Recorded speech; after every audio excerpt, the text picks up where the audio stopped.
cried, I guess.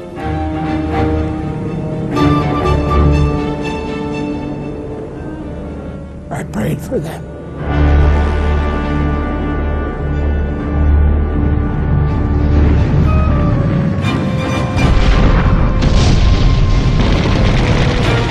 By April 1945, the war had finally arrived on Japan's doorstep.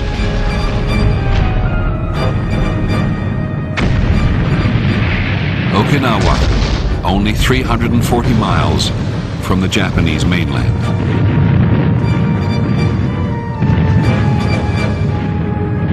"1,900 kamikaze missions were unleashed.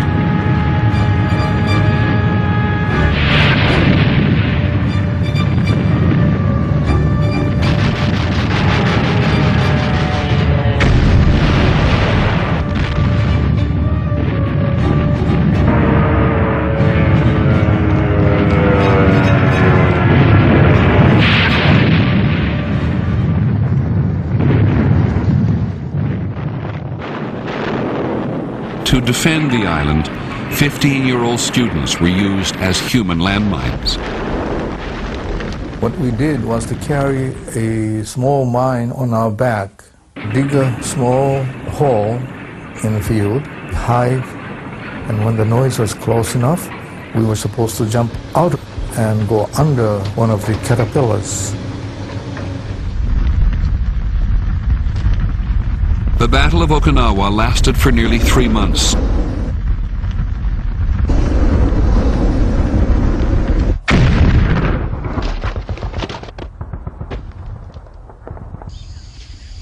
Many of the civilians hid in caves.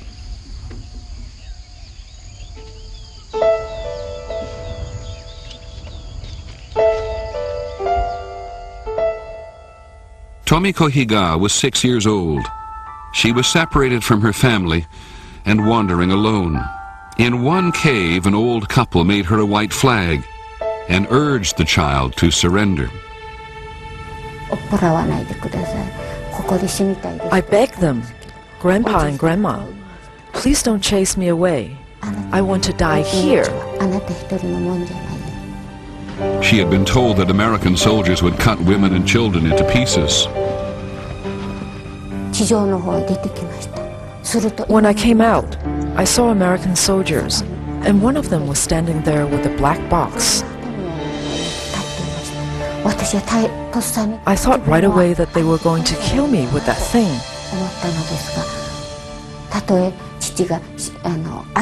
My father once said to me, even if you're about to be killed by an enemy soldier, don't die crying like a baby. Smile for the enemy when you die. So, thinking that that was it, I waved at them.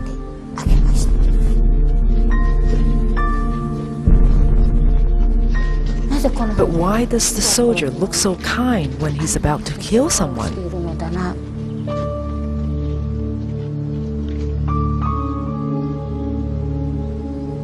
The Japanese suffered a disastrous defeat at Okinawa. The Japanese High Command then issued orders for an all-out mobilization at home, a final desperate push to save the nation. It's true that 100 million people are being mobilized and ready to perish, you see. Looking back, what a terrible, idea. Asking the whole population to perish for any cause, you see. The Japanese High Command had planned that the Japanese army would be joined by virtually the entire civilian population to defend against the Americans on the beaches in the event of an invasion. The High Command had not anticipated an attack by air.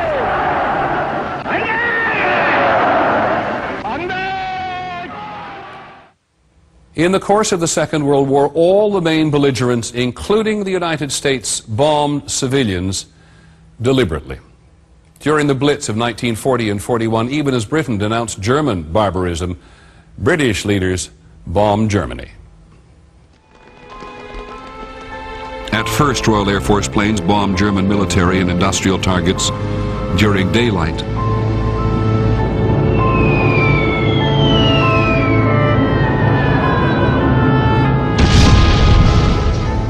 But when they switched to night attacks so as to avoid losses, they found that the smallest visible target was often an entire town.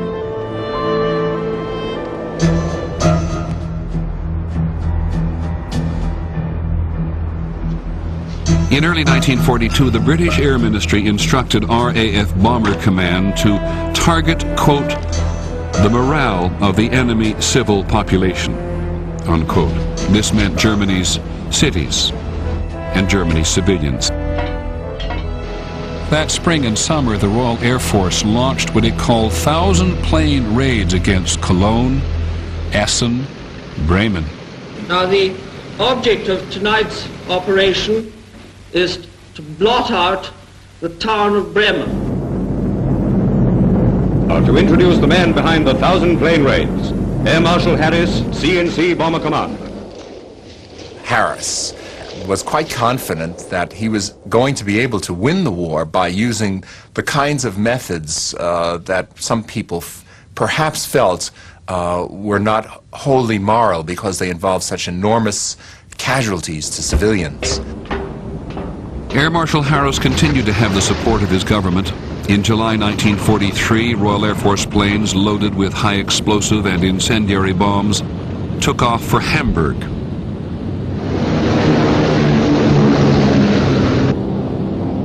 Harris's objective? Total destruction.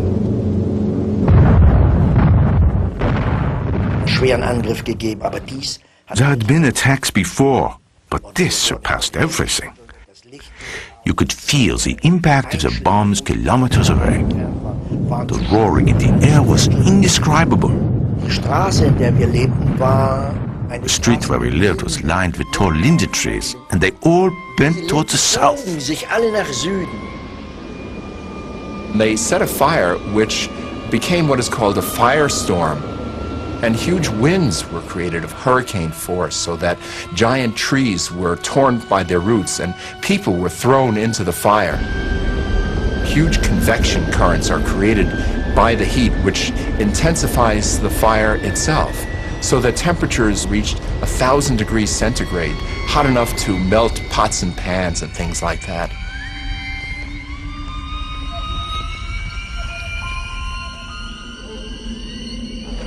In 4 nights of bombing, the Royal Air Force destroyed 3/4 of the city, killed an estimated 45,000 civilians, and left nearly 1 million people homeless.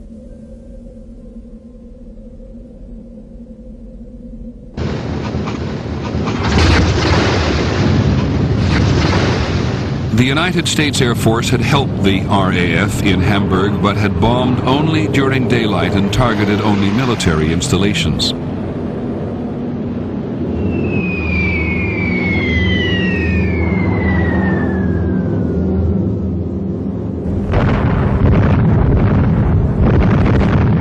But on February the 3rd, 1945, American commanders abandoned their long-held policy of not targeting civilians.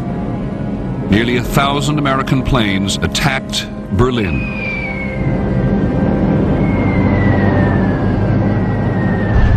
"25,000 Germans were killed.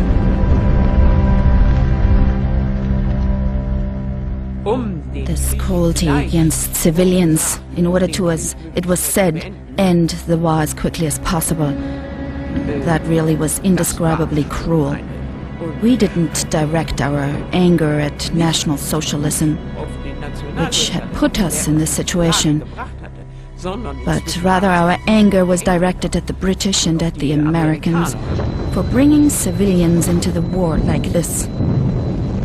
11 days later, on February the 14th, the Allies joined forces to bomb Dresden, the cultural center of Germany.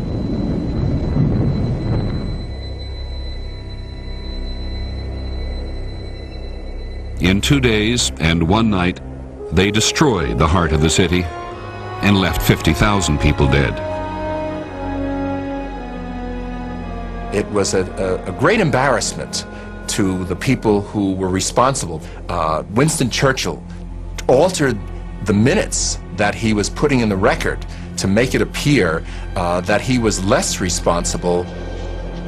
The Americans began to what we call cook the books, so as to make it appear that the kinds of things that happened there had not been done with the kind of intention that indeed they had been done with. Having dealt a death blow to Nazi Germany, the United States now prepared its final assault on Japan.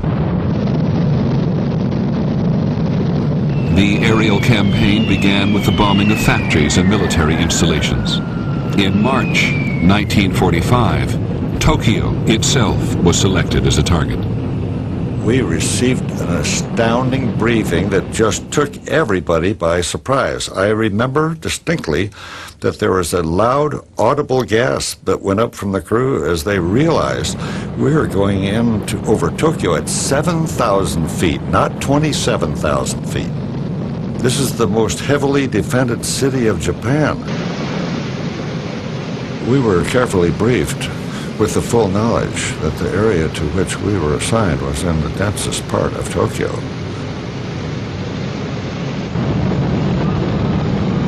The planes were stripped of their guns so that they could carry the maximum bomb load of 10 tons.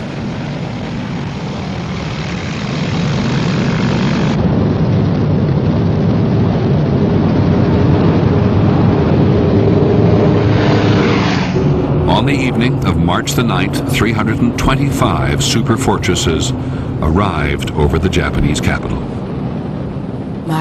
All of a sudden, the blast from airplanes came over like a roar. It shook the windows and made a sound.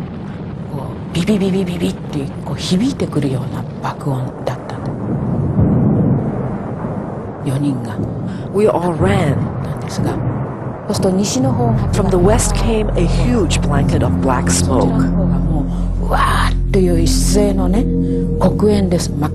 When we penetrated that cloud, we ran into these very strong odors that seemed like it had to be associated with a terrible tragedy. And I just describe it as the smell of death. I saw my mother trip. Her hair stood on end and she screamed. Then she fell off the bridge into the black smoke with my baby brother strapped onto her back. I think she was trying to save my father, but he went down with her into the smoke.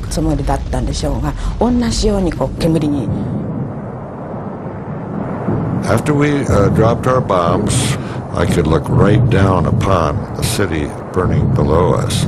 It looked like a part of Tokyo had dropped down into hell that night. In one night, American firebombs killed 80,000 civilians. Tokyo was only the beginning. 65 more Japanese cities would be bombed in this fashion. Japan was being pulverized. It was only a few years earlier that Americans said, this is barbaric. Coming to the position that we must systematically bomb civilian populations to end the war, and that this is proper and appropriate and even moral, is an extraordinary moral and psychological journey, and in my view, a journey toward hell. On August the 6th, 1945, one plane and one bomb over Hiroshima.